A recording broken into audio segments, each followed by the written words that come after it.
मेरा उद्देश्य किसी व्यक्ति या समुदाय की भावनाओं को आहत करना नहीं, बल्कि अपने देश और समाज में नवजागरण ले आना है।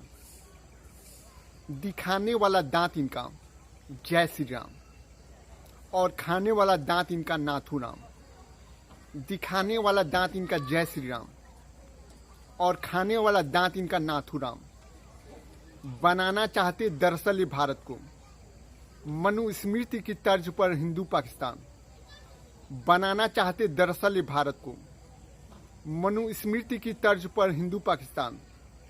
दिखाने वाला दांत इनका जय श्री राम और खाने वाला दांत इनका नाथू राम।